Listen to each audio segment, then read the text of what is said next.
तो एक बार फिर से जोरदार तालियां हो जाए। दोनों मेहमान हमारे स्टेज पर पधार चुके हैं। रामेश्वर शर्मा जी, बीजेपी के फायर ब्रांड विधायक, प्रियव्रत सिंह जी, पूर्व ऊर्जा मंत्री कांग्रेस। जोरदार तालियों के साथ दोनों का स्वागत।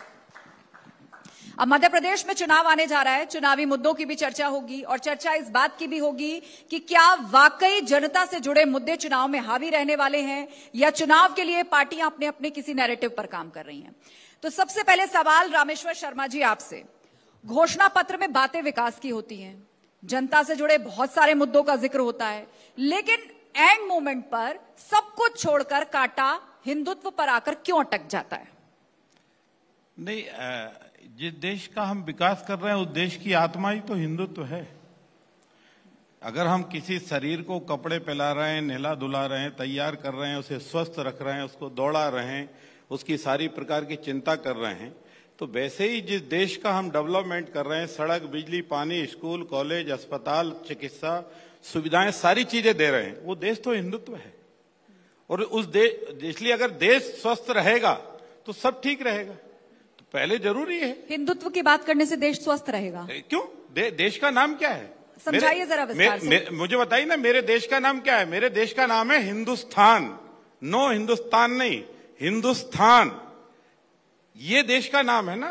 ये तो रामेश्वर शर्मा जी ने या नरेंद्र मोदी जी ने या अब रामेश्वर जी आपने देश के नाम की बात कर दी, तो प्रियव्रत सिंह जी INDIA को एक्सप्लेन करेंगे। नहीं, ये मेरे फिर भाई, एक बार कहीं मेरा NDA के इनका जो गठबंधन है उससे मेरे को कुछ नहीं कहना, और हमें इंडिया से कोई दर्द नहीं है। इंडिया भी भारत का ही नाम है, पर ये जो बताएं वो प्रियव्रत जी बताएं। लेकिन हमारा काम ये है कि जो भारतीय संस्कृति सभ्यता है इसका भी ख्याल रखना है, उतना ही जितने देश की जनता का, जनार्दन का ख्याल रखना है। क्योंकि बिना संस्कृति, बिना सभ्यता के अगर आप पूछा जाए तो पूज्य महात्मा गांधी ने हिंदुस्तान के अंदर एक नारा दिया कि देखो देशवासियों, तुम्हारे और मेरे बीच में अब एक ही रास्ता बचा है। अगर फिरंगियों को, अंग्रेजों को भारत की धरती से बाहर निकालना है ना, तो राम राज्य आएगा, पर उठो, करो या मरो, इसकी लड़ाई लड़नी पड़ेगी। जब राम राज का जैसे ही शब्द आया ना, तो गांव के किसान ने हल छोड़ा, मजदूर ने मजदूरी छोड़ी, व्यापार ने व्यापारी छोड़ी, पढ़ने वाले स्टूडेंटों ने पढ़ाई छोड़ी और कहा कि आज फिरंगियों के खिलाफ एकजुट होना था, अंग्रेजों से लड़ना था। तो इसलिए बापू का सपना तो राम राज्य था ना, राम तो था ना। अच्छा, रामराज तो बापू का, रामराज तो था भाई, रामराज को तो, इसलिए रामराज का जो सपना है, जो बात रखी है उस पर एक कमेंट ले लेते हैं। जो दलील मैं समझ पा रही हूँ वो ये कहना चाह रहे हैं कि जनता के मुद्दों के साथ साथ हम देश के बहुसंख्यकों के धर्म की भी बात कर रहे हैं, उसके सम्मान की बात कर रहे हैं। इस देश तो फिर आप ये क्यों कहते हैं कि मुद्दे से भटक रहे हैं? इस देश में एक राजनीति जो भारतीय जनता पार्टी ने की, धर्म का सहारा अपनी नाकामियों को छुपाने के लिए किया है। 18 साल भारतीय जनता पार्टी का शासन मध्य प्रदेश में हुआ और आज भी मध्य प्रदेश इकोनॉमिक रूप से पिछड़ा हुआ है। आज भी मध्य प्रदेश में शिवराज सिंह जी को 18 साल मुख्यमंत्री रहने के बाद में आखिरी 10 महीने में घोषणाओं की झड़ी लगानी पड़ रही है। ये खुद शिवराज सिंह जी की नाकामी का बयान वो स्वयं कर रहे हैं। अगर वो इतने कामयाब मुख्यमंत्री थे शिवराज सिंह जी, तो इन सब चीजों की जरूरत क्या पड़ रही थी? और भारत हर उस व्यक्ति का है। जरूरत तो प्रियव्रत जी आपको भी पड़ रही है, और इसीलिए जब आप चुनाव से 6 महीने पहले मंदिर जाते हैं तो ये आपको चुनावी हिंदू कहकर बुलाते हैं। देखिए, हिंदुत्व हर धर्म के में मानने वाले के अंदर बसा हुआ है। जो हिंदू धर्म में मानता है वो हिंदुत्व को बड़ी आस्था के साथ स्वीकार करता है। हमारी अपनी आस्थाएं हैं, आज से नहीं, पूर्वजों के समय से आस्थाएं हैं, भगवान में की पूजा करते हैं। पर राजनीतिक क्षेत्र में जब जनता का काम करते हैं, जैसे महात्मा गांधी जी की बात हो रही थी, गांधी जी ने ही रघुपति राघव राजा राम गाया। सही है, बापू ने ही कल्पना की थी कि गांव चौपाल से भारत चले, देश की संसद से भारत ना चले। पर गांधी जी ने कभी अपने मूवमेंट के लिए धर्म की आड़ नहीं ली। उनने अपने किसी आश्रम में मंदिर या मस्जिद नहीं बनाए, उनने धर्म को राजनीति से परे रखा। और धर्म आस्था का प्रश्न है, धर्म राजनीति का प्रश्न नहीं है। आप धर्म पर राजनीति करते हैं, ये सीधा सीधा आरोप आपका। देखिए, यही कांग्रेस का दुर्भाग्य है। कांग्रेस का दुर्भाग्य ये है कि कांग्रेस जो है ना, धर्म के नीचे जो जो राजनीतिक दल राजनीति करेंगे वो धर्म के अनुसार समाज की सेवा भी ठीक से करेंगे, राष्ट्र की सेवा भी ठीक से करेंगे। ये आवश्यकता नहीं है धर्म कि जब आवश्यकता हो तो मंदिर जाओ, त्रिपुंड लगाओ। अगर सोनिया जी ने एक पुत्र एक पुत्री को जन्म दिया था तो मध्य प्रदेश में वोट मांगने आओ तो महाकाल के दर्शन करने जाओ। अगर सोनिया जी 10 जनपद में जिस दिन बेटा बेटी पैदा हुए थे उस दिन पहली सत्यनारायण कथा कराई क्या? सुंदरकांड कराए क्या 10 जनपद में? 10 जनपद में राम जी का जन्म हुआ क्या रामनवमी को? भगवान कृष्ण का जन्म हुआ क्या अष्टमी को? चलो और तो और महावीर स्वामी जी का जन्म हुआ क्या? क्या महात्मा गौतम बुद्ध का जन्म हुआ क्या वहां पर? या चलिए मानकर चलिए गुरु नानक की जयंती बनी क्या वहां पर? राजनीति में जब आपको लग गया कि कल तक हम तुष्टीकरण की राजनीति पर वोट मांग रहे थे, कल जब हमारे वोट मांगने का इरादा जो था वो रोजे और रमजान करके मांग रहे थे, लेकिन 2014 से जब राजनीति ने करवट ली तो लोगों को समझ में आ गया कि हिंदू जागृत हो गया, अब मंदिर वाले ही राज करेंगे, तो इसलिए मंदिर जाने लगे। इसके पहले मंदिर क्यों नहीं गए? इसके पहले मंदिर क्यों नहीं गए भाई? इसके पहले मंदिर क्यों नहीं गए? सवाल ये है ना, कब नहीं गए? इसके पहले मंदिर क्यों नहीं गए? और धर्म पर राजनीति नहीं, धर्म के नीचे लेकर राजनीति करना, ये हमारा मुख्य दंड है। आप भारत की न्यायपालिका में देख लीजिए, अगर भारत की न्यायपालिका में देख लीजिए, न्यायालय में भी जब जाता है ठीक है रामेश्वर जी, ईमानदारी से बोलने के लिए धर्म ग्रंथ रखा जाता है, धर्म ग्रंथ रखा जाता है ईमानदारी से बोलने के लिए, ईमानदारी से बोलने के लिए। एक बार जवाब तो सुन लीजिए। भारत जोड़ो यात्रा, मैं लौटूंगी आपके पास। भारत जोड़ो यात्रा में कन्याकुमारी से लेकर कश्मीर तक राहुल गांधी जी जब गए तो रामेश्वर जी वो वोट मांगने नहीं गए थे, भारत की जनता को एक सूत्र में जोड़ने गए थे और नफरत की राजनीति के खिलाफ बात रखने गए थे। और राहुल गांधी जी ने न सिर्फ मध्य प्रदेश में पर तमिलनाडु से लेकर कश्मीर तक हर धर्म के धार्मिक आस्था केंद्र में उनने दर्शन किए, भारत की संस्कृति को एक तरीके से उभारने का काम किया, भारत की जो संस्कृति है सभी धर्मों की और धर्मनिरपेक्षता की, उसकी बात की। मैं आपको ये आप कैसे दावे से कह सकते हैं कि वो क्या पहली बार महाकाल के मंदिर में गए थे? 2016 में भी महाकाल के मंदिर में दर्शन करने गए थे, 2012 में जब युवक कांग्रेस के चुनाव के समय में वो आए थे तब भी महाकाल के मंदिर में दर्शन करने गए थे। महाकालेश्वर भगवान उनकी और हमारी आस्था का केंद्र हैं, पर हम महाकालेश्वर भगवान के नाम पर, महाकाल लोक के नाम पर वोट नहीं मांगते हैं और महाकाल लोक में घटिया काम नहीं करवाते हैं, सप्तऋषियों की मूर्तियां नहीं गिरवाते हैं। आपके राज्य में यह हुआ, धार्मिक केंद्रों के नाम पर आपने राजनीति करी और वहां जो शासन का पैसा गया उसमें भारी भ्रष्टाचार होता रहा और आप लोग धर्म के नाम पर वो भ्रष्टाचार देखते रहे और भ्रष्टाचार आपने वहां पर होने दिया। ये बहुत ही शर्म की बात मुझे लगता है मध्य प्रदेश के लिए। रामेश्वर जी, अब मेरे प्रिय मित्र हैं प्रियव्रत जी, इनसे क्या कहूं? मुझे ये पूछना है, जवाब दीजिए आप। उन्होंने भ्रष्टाचार का इतना संगीन आरोप लगाया आपके ऊपर। मैं तो इन्हीं से पूछना चाहता हूं कि 15 अगस्त 1947 को जो देशभक्तों ने हमें देश आजाद करके दिया है, वो आजाद देश टूटा कहां? किसको जोड़ने गए थे? अरे पंडित नेहरू के नाते अगर जोड़ने ही निकलना था ना तो लाहौर से यात्रा निकालनी थी और पूज्य बापू को श्रद्धांजलि देकर यह कहना था कि जिन्ना से और नेहरू से जो भूल हुई है वो भूल ठुकराई जा रही है और भारत एक किया जा रहा है। वो एक, अब मैंने तो आपको रोका नहीं मेरे भाई, मेरे राजा रोका था। मैं बोला था। हाँ, तो इसलिए 10 सेकंड रामेश्वर जी फिर जवाब। इसलिए मेरी फिर प्रार्थना है कि श्रीमान राहुल गांधी जी, आपके पूर्वजों ने कितने साल इस देश पर राज किया है? क्या आपके पूर्वजों से क्या 62 में कोई देश टूटा या इसके बाद देश टूटा? अगर देश टूटा है तो क्या आपके पूर्वजों से कोई ऐसी भूल हुई है? क्या आपके पूर्वजों ने ऐसी कोई गलती की है? इसलिए मेरा फिर कहना है कि कांग्रेस केवल चुनावी हिंदू ना बने। अगर असली हिंदू बनना है ना तो मेरा तो कांग्रेसी मित्रों से एक निवेदन है कि अभी मथुरा और काशी का मुद्दा जिंदा है, एक एप्लीकेशन काशी की लगा दो, एक एप्लीकेशन मथुरा की। आप नहीं बोलोगे? हाँ, मर्यादा रखो बाबा। हाँ, आ जाना। आप दोनों की बात, आप दोनों की चर्चा सुन के ऐसा लग रहा है कि मध्य प्रदेश में इसलिए हिंदुत्व का मेरी मुद्दा कांग्रेसी हावी मित्रों रहने से वाला प्रार्थना है कि सनातन अगर हिंदुत्व, त्रिपुंड लगाना है, पाकिस्तान, अगर त्रिपुंड सबका लगाना जिक्र है हो गया तो स्पष्ट से। एक बार ज्ञान व्यापी की एप्लीकेशन लगा दो और कहो कि ये भी भगवान विश्वनाथ वो की मामला धरती कोर्ट है, में चल रहा ये है। हिंदुओं को वो सौंप मामला दो। कोर्ट में चल रहा है। बहुत ही इस पर सिंपल जवाब सा दो। मामला है। लगवा दो ना, रामेश्वर उसमें जी, क्या? वो अरे मामला न्यायालय कोर्ट में चल रहा है। एक बार जवाब ले लेते हैं। मैं निर्णय नहीं दे रहा मेरी देखिए, बहन, निर्णय तो न्यायपालिका ही देगी, वो पर ठीक है, न्यायालय तो में सब्र उपस्थित रखना हो ना। चाहिए।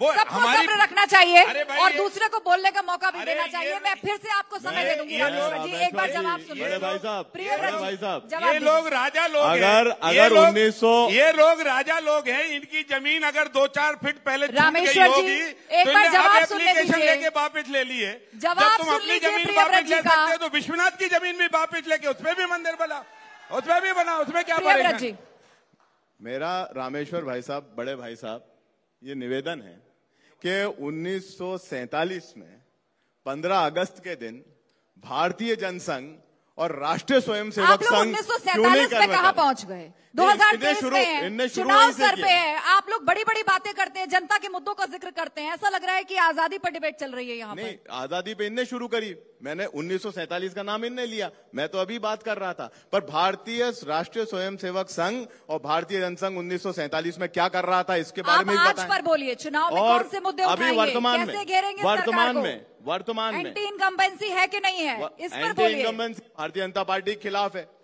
महाकाल लोक में कौन से भ्रष्टाचार मुद्दे हुआ, उठाएंगे? जवाब नहीं दे पा रहे हैं। राम वन पथ गमन का काम इनने क्यों रोका, उस पर जवाब नहीं दे पा रहे हैं। अगर हिंदू बनना है तो हिंदू जो श्राइन है, जो हिंदू धर्म आस्था के केंद्र हैं, वहां तो भ्रष्टाचार रुकवाती भारतीय जनता पार्टी 18 साल में, उसमें काहे को नाकाम किया? हम तो प्रदेश की बात करते हैं। आपने क्या कदम उठाए? रामेश्वर जी, आपने आपसे राम मेरा एक पथ सवाल। वन गमन नहीं, के अब काम एक को मिनट, क्यों रोका? प्रियव्रत जी, आपने जो डेवलपमेंट प्रियव्रत वर्क जी। है हमारे जिले में होड़ा माता जी का विशाल मंदिर बन रहा था 6 करोड़ रुपए की लागत से, उसको आपने रुकवा दिया। वो काहे को ठीक है। रुकवाया? आप आते ना रामेश्वर भाई साहब, वहां खड़े होते और करवाते काम, अगर हिंदू बनने का शौक है तो। बनवा देंगे सब मंदिर। ठीक है बनवा, मंदिर रामेश्वर जितने जी, अब बताओ मेरा सब एक बनवा। सवाल, आप दोनों ने एक दूसरे पर आरोप प्रत्यारोप नहीं, लगाए आरोप और नहीं, ऐसा लग रहा है हाँ। कि मध्य प्रदेश चुनाव में सनातन और हिंदुत्व जो है वो बहुत प्रमुखता से निकल करके सामने आने वाला है। इसी के इर्द गिर्द मुझे लग रहा है नहीं, चुनावी नहीं, बिसात प्रमुख- आप भी बिछा रहे हैं और आप भी बिछा रहे हैं। देखिए- लेकिन अब रामेश्वर जी मेरा सवाल सुनेंगे आप, नहीं, आपके बयान मेरे सुर्खियों को में इनका रहते हैं। जवाब तो देना पड़ेगा ना। मैं आऊंगी आपके मेरे- पास, लेकिन इसी से जुड़ा मेरा सवाल है। मुझे बताना पड़ेगा कि इसी से जुड़ा 1947 मेरा में सवाल राष्ट्रीय है। स्वयंसेवक आप संघ उनका भी कहाँ जवाब था? दीजिएगा और मुझे मेरे सवाल बताना का भी पड़ेगा। जवाब दीजिएगा। मुझे बताना पड़ेगा बिल्कुल कि आप बताएंगे, 1947 लेकिन में मेरा राष्ट्रीय सवाल स्वयंसेवक सुन लीजिए संघ कहाँ सर। था? रामेश्वर और जी, चाइना से जब रामेश्वर जी, तब राष्ट्रीय चाइना स्वयंसेवक मत संघ कहाँ जाइए, था? मेरा अनुरोध पंडित है, नेहरू जी से मेरा पूछो कि अनुरोध राष्ट्रीय है, स्वयंसेवक राइजिंग संघ मध्य कहाँ था? प्रदेश के इस क्या मंच से काम मध्य किया? प्रदेश की पूछो, बात हो। पंडित नेहरू जी से पूछो, पंडित इंदिरा नेहरू गांधी से जी का पूछो। और राजीव गांधी इसलिए- जी का बलिदान इसलिए इस बात का सबूत है कि उनने राष्ट्र की एकता और अखंडता के लिए अपने प्राण तक की आहुति दे दी, पर भारत के टुकड़े नहीं होने दिए। ये स्पष्ट है।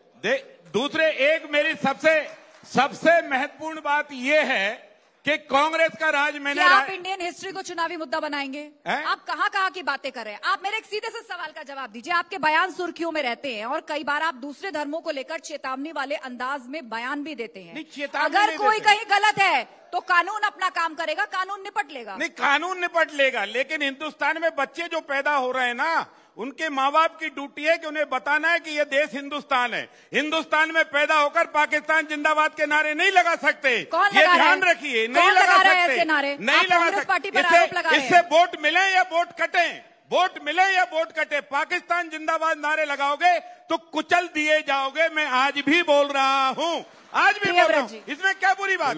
इसमें क्या बुरी बात है? इसमें अगर किसी ने माई का लाल ने दूध पिया तो समर्थन करके दिखाए पाकिस्तान का। मैं बोल रहा हूं, दिखा, हम तेरे को जवाब देते। मेरा फिर आग्रह है, मेरा फिर कहना है कि हम सड़क बना रहे हैं, हम बिजली बना रहे हैं, हम स्कूल बना रहे हैं, हम कॉलेज बना रहे हैं, कौन पाकिस्तान जिंदाबाद के नारे लगा रहा है? अरे ये क्या आपका इशारा कांग्रेस पार्टी की तरफ है? मेरे कहाँ हुई है ये घटना? कौन पाकिस्तान जिंदाबाद के नारे लगा रहा है? क्या कांग्रेस पार्टी पर ये आरोप है? आरोप है तो उसका जवाब सुन लीजिए। जहां हुई है हमने वहां जवाब दिया है। उज्जैन में हुई, हमने उसकी व्यवस्था की। महाकाल की सवारी पर एक मुस्लिम नौजवान ने थूका, हमने उसका इलाज किया, सुबह मकान तोड़ दिया। नहीं थूका जाएगा महाकाल की सवारी पर। अगर ये हिंदूवादी है, कानून कर रहा है ना अपना आप काम। सुनिए तो मेरी एक मिनट बोल लीजिए, मुझे 1 मिनट, 10 मुझे 1 मिनट, 10 सेकंड बात अच्छा, पूरी 10 कीजिए, सेकंड। फिर जवाब। चलो 10 सेकंड। मैं दोबारा समय दे दूंगी। दिग्विजय सिंह जी ने, अर्जुन सिंह जी ने, मोतीलाल बोरा जी ने, श्यामाचरण शुक्ल जी ने 10 एकड़ जमीन यहां पर ताजुल मसाजिद को दी, यहां का बोर्ड ऑफिस का पूरा ऑफिस हटाकर। हिंदुओं को 5 फीट जमीन दी हो तो बताओ। हमने महाकाल का मंदिर बनाया तो तुम्हारे पेट में पानी हिलने लगा। हाँ, मस्जिद बनाते तो नहीं पूछते, फिर नहीं पूछते। हाँ, हमने राजा भोज के नाम से एयरपोर्ट का नाम रखा है। हमने भोज का, हमने कमलापति के नाम पर हबीबगंज का नाम बदला है। कौन है हबीब? बकरी चलाता था, भेड़ चराता था, क्या करता था? हमने बदल दिया। हमने उठाकर नाम बदल दिया। हमने नाम वो बदल दिया। किसी को बुराई हो तो बताओ। हमने जगदीशपुर का इस्लाम नगर नाम रखा था, हमने बदल दिया। वो जगदीशपुर है, वहाँ भगवान जगदीश का मंदिर है, हमने जगदीशपुर रख दिया। परेशानी हो तो बताओ। महाकाल लोक जिस जमीन पे बना है, इसका जवाब ले लीजिए। वो महाकाल लोक जिस जमीन पे बना है, वो जमीन दिग्विजय सिंह जी के शासन में उनने मुक्त कराई कब्जे से। और कब्जा किसने कर रखा था, ये मेरे से भली भांति आप जानते हैं। और वो महाकाल लोक आज इसलिए बन पाया वहां पर क्योंकि दिग्विजय सिंह जी ने उस समय में एक्शन लिया और वो जमीन को मुक्त कराया। और जहां तक की बात है पाकिस्तान जिंदाबाद की, अगर कोई नारा पाकिस्तान जिंदाबाद लगाएगा उसके कॉलर सबसे पहले जाके मैं पकड़ूंगा। कौन रोकता है? अरे भारतीय फौज है हमारे पास। अगर पाकिस्तान हमारी 1 इंच जमीन में घुसने की कोशिश करेगा तो उसको मुंहतोड़ जवाब दिया जाएगा। जिस प्रकार से इंदिरा गांधी ने 90,000 पाकिस्तानी सैनिकों को ढाका में आत्मसमर्पण करके विश्व का सबसे बड़ा आत्मसमर्पण का उदाहरण बताया, ये क्या इंदिरा गांधी जी ने नहीं किया? क्या 1965 की लड़ाई में कौन प्रधानमंत्री था भारत का? जब याया खान के मंसूबे ठीक नहीं थे, उसको मुंहतोड़ जवाब किसने दिया? भाई साहब, कहने से कुछ नहीं होता, करने से होता है। और ये भारतीय जनता पार्टी ने आज तक कहने की बातें करी है। अगर जवाब दिया है किसी ने तो श्रीमती इंदिरा गांधी ने दिया है, अगर जवाब दिया है तो लाल बहादुर शास्त्री ने दिया है, और अगर जवाब दिया है तो राजीव गांधी ने दिया, जब सियाचिन ग्लेशियर पे भारतीय थल सेना को पहुंचाकर सियाचिन ग्लेशियर पे कब्जा किया। आपने क्यों नहीं किया? मुरारजी देसाई के टाइम पे क्यों नहीं किया? और अटल जी के टाइम पे जब कारगिल में पाकिस्तानी सैनिक हमारी जमीन के अंदर घुस गया है, आप पता नहीं कहां आराम कर रहे थे, शांति का संदेश दे रहे थे, पता नहीं कौन सी बात कर रहे थे। तब भारतीय थल सेना के वीर जवानों ने जिनकी कुर्बानी हुई है, कैप्टन विक्रम बत्रा और अन्य हजारों हमारे नौजवानों ने जो भारतीय थल सेना के सिपाही थे, जो अफसर थे, उनने भारत का झंडा गाड़ के कब्जा किया। यो भारतीय थल सेना की ताकत है। साथी, सब कुछ इनने किया तो पाकिस्तान भी इन्हीं ने बनवाया। आरएसएस क्या कर रही थी जब पाकिस्तान बन रहा था? देखो, इन्हीं ने इन्हीं ने कहा श्रीमान जी ने कि 47 में राष्ट्रीय स्वयंसेवक संघ और जनसंघ नहीं था, तो हम नहीं थे। अभी कर रहा था आप दोनों यही कहकर वोट मांगेंगे। 47 में जिन्ना भी तुमने ही पैदा किया है। हम गारंटी से कहते हैं न्यूज 18 के मंच पर कि हम जिन्ना पैदा नहीं होने देंगे। ये हमारी सत्ता की पहली शर्त है। ये हमारी पहली शर्त है। दूसरे मेरा कहना है श्रीमान युवा नेता हमारा वो सोनिया गांधी जी का बेटा राहुल गांधी, वो भारत जोड़ो यात्रा निकाल रहे थे। उन्हीं की यात्रा में पाकिस्तान जिंदाबाद के नारे लगे थे। उन्हीं की यात्रा में पाकिस्तान जिंदाबाद के नारे लगे थे, उन्हीं की यात्रा। और ये बात मैं नहीं, कांग्रेस का ऑफिसर जो हैंडल है उसने उस पर ट्विटर पे डाला, और जब हमने इसकी कंप्लेंट की तो उन्होंने उसे वापस किया। फिर कार्रवाई की गई और 9 लोग उसमें पकड़े गए। 9 लोग उसमें पकड़े गए। मेरा फिर कहना है कि श्रीमान जी, राजनीति करो, धर्म आधारित करो, धर्म के नीचे रह के करो, धर्म के ऊपर राजनीति मत करो। ये इतने अगर धर्म के हितैषी और हिमायती है ना, तो करपात्री जी महाराज पर गोली किसने चलवाई? पूछो इंदिरा गांधी जी से। वो तो गौमाता की रक्षा की मांग कर रहे थे ना करपात्री जी महाराज। 32 साधुओं की रक्षा की बात आप कर रहे हो। 18 साल में कितनी गौशालाएं बनाई आपने? 32 साधुओं का कत्लेआम किया किसने? श्रीमती इंदिरा गांधी जी ने 32 साधुओं का कत्लेआम किया, जो वहां पर लाल किले पर गौमाता को राष्ट्रीय पशु घोषित करना और गौमाता की रक्षा का संकल्प ले रहे थे। रामेश्वर जी, प्रियव्रत जी, मैं आप दोनों को रोकना चाहूंगी। देखिए, यहाँ मध्य प्रदेश विधानसभा चुनाव की बात हो रही है और आप लोगों की बातों से ऐसा लग रहा है कि क्या एमपी चुनाव और लोकसभा चुनाव के मुद्दे एक हो जाएंगे। यही पाकिस्तान का भी जिक्र हो गया, यही आप पूर्व प्रधानमंत्रियों का, उनके फैसलों का जिक्र कर रहे हैं। ये आप दोनों के लिए है। लेकिन अब मेरे सवाल का जवाब आप दीजिए। ठीक है, हमारे साथ ऑडियंस भी है। आप लोगों में से भी अगर कोई सवाल पूछना चाहता है तो हाथ उठा सकता है, मैं उसको स्टेज पर बुला लूंगी। कोई सवाल पूछना चाहते हैं आप लोगों में से? ठीक है सर, आप आइए, आइए, आप आ जाइए। चल के भोपाल आते ही नहीं थे क्योंकि सड़क इतनी खराब थी। जब रुकिए सर, शिवराज सिंह जी का आइए। राज था तब क्या नाम है सड़कों में आपका? गड्ढे- तो राणा। जनता के बीच से सवाल आ रहा है, किससे सवाल पूछना चाहते हैं और क्या कहना चाहते हैं? मैं सवाल तो नहीं पूछना चाहता, कुछ कहना चाहते हैं? मैं कहना चाहता हूं कि इस समय अगर कुछ करना है तो देश के लिए करिए। ये जो पुरानी बातें थी इन्हें छोड़कर जो आज इतना बड़ा प्रोग्राम हुआ है और यहाँ मैडम भी मतलब मुद्दों की चर्चा, उस पर चर्चा करिए। मुद्दों की चर्चा करिए। चलिए, तो ये इसी से जुड़ा सवाल रामेश्वर जी मैं आपसे पूछ देती हूं। आप पर यह भी आरोप लगता है कि आप जगहों के नाम बहुत बदलते हैं, जगहों के नाम बदलने पर आपका फोकस रहता है, लेकिन विपक्ष सवाल पूछता है और जनता भी जानना चाहती है, क्या विकास को प्राथमिकता मिलती है? नहीं, देखिए, हाँ, हम जगह का नाम नहीं बदलते, बल्कि कुछ ऐसे विधर्मी राजा इस देश में आए जिनकी आतंकवादी गतिविधि कह लीजिए, अतिवादी कह लीजिए, जिनके बदतमीजी कह लीजिए, वेदों में पुराणों में सब दूर प्रयागराज नाम है। अब प्रयागराज को जिसने इलाहाबाद किया वो बदतमीज से पूछो, हमने तो उलटकर प्रयागराज को प्रयागराज किया, इसमें बुरा क्या किया है? हमने तो जैसा था वैसे ही किया।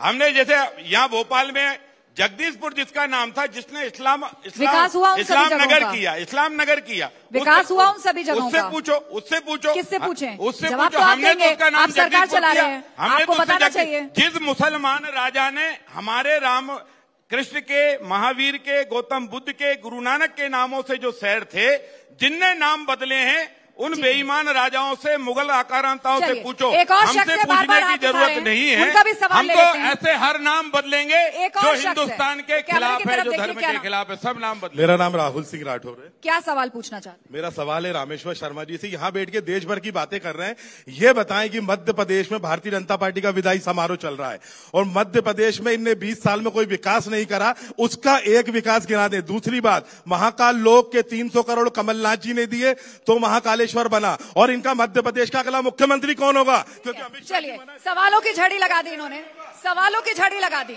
बताइए, बड़ा सवाल ये है, चुनाव में चेहरा कौन होगा, सीएम इन वेटिंग कौन होगा, ये पूछ रहे हैं। सीएम इन वेटिंग कौन होगा, चुनाव में चेहरा कौन होगा? देखिए क्या है, यही तो जो नए नवेले हिंदू है ना, वो यही गलती कर जाते हैं। हम जय जय श्री राम बोलते हैं, वो जय जय कमलनाथ बोलते हैं। अरे औकात आदमी की नीचे रखो, भगवान की आसमान पर है। अरे भगवान को जय जय श्री राम बोलो, राम को जय जय श्री राम बोलो, महावीर की जय जयकार करो, गौतम बुद्ध की जय जयकार करो, गुरु नानक की जय जयकार करो। कमलनाथ की जय जयकार कर रहे हो, कमलनाथ की जय जयकार करने से थोड़ी बोलो जय जय श्री राम। संयम रखिए, बोलो आप जय सभी जय संयम श्री रखिए। राम, जय जय देखिए, श्री राम। मेरी रिक्वेस्ट है आप सभी से, आप सभी संयमित रहिए। आप लोग समर्थक हो सकते हैं, अलग अलग पार्टी की विचारधारा से हो सकते हैं, लेकिन संयम रखिए, आप मत खोइए, बैठ जाइए, आप सभी बैठ जाइए, आप सभी बैठ जाइए, बैठ जाइए, आप सभी चर्चा चलने दीजिए, चर्चा चलने दीजिए। अच्छा रामेश्वर जी, एक रामेश्वर जी, अब मुझे ये बताइए, बोलो हनुमान जी नहीं, मैं आपसे महाराज पूछूंगी। की देखिए, मैं आपसे बजरंग पूछूंगी। बली की जय। ठीक है। हर हर आप दोनों ने- महादेव। आप दोनों ने जय कर दिया, मुझे आप शांत रहिए। महादेव। मुझे शांत रहिए। नहीं रामेश्वर जी, नहीं, आप मेरी बात सुनेंगे, मेरी बात सुनेंगे। आप सम्मानित मेहमान है हमारे, नहीं सम्मानित मेहमान अरे हम मेहमान है। तो- आप मेरी बात सुनिए, मेरे सवाल का जवाब दीजिए। देखिए, चर्चा जो है ना, वो किसी नतीजे पे पहुंचनी चाहिए। इस सब माहौल के लिए आपको चुनाव में बहुत समय मिलेगा, बहुत सारे मंच लगेंगे, बहुत सारे मंच आपको मिलेंगे कार्यक्रमों के लिए। रामेश्वर जी, ये बताइए, आप विधानसभा अरे चुनाव बैठे होने रहने वाले दो, हैं, बैठे रहने दो किन भाई। मुद्दों पर लड़िएगा? भैया, मुद्दे क्या है रामेश्वर जी? अरे बैठे रहने दो, रामेश्वर जी, अरे बैठे रहने दो। रामेश्वर जी, आप इधर मुखातिब हैं, आप इधर मुखातिब है। रामेश्वर जी, मुद्दे क्या होंगे? रामेश्वर जी, देखिए, मुझे शो वाइंड अप करना है और मेरा जाते जाते सवाल है। रामेश्वर जी, आप सुन रहे हैं मुझे? आप सुन रहे हैं? शो खत्म हो रहा है, बस इतना बता दीजिए, कितनी सीटें और क्या मुद्दे? कितनी सीटें, क्या मुद्दे? देखिए दीदी, मेरा एक सीधा, आपने जो प्रश्न पूछा है, एक लाइन में आपका जवाब। एक लाइन में मैं आपको जवाब देता हूं। पहली लाइन का जवाब यह है कि हमारे जय जय श्री राम हैं, ठीक है। हमारा नेता कोई इतना बड़ा नहीं है जो भगवान के समान हो। चलिए, हम भगवान के चरणों के सेवक हैं। विधानसभा चुनावों में भी हिंदुत्व और सनातन का मुद्दा प्रमुखता से छाया रहने वाला है। आप दोनों का बहुत बहुत शुक्रिया इस मंच पर आने के लिए। मैं रिक्वेस्ट करूंगी आप दोनों मेहमानों से कि हमारे साथ मंच पर बने रहिए। रामेश्वर जी और प्रियव्रत जी, आप बहुत बहुत धन्यवाद। सम्मान करेगा। सम्मान के लिए मैं प्रतीक त्रिवेदी जी को, जो सीनियर एडिटर न्यूज 18 इंडिया के फॉर्च्यून सोयाबीन। इंदौर में सांप काटने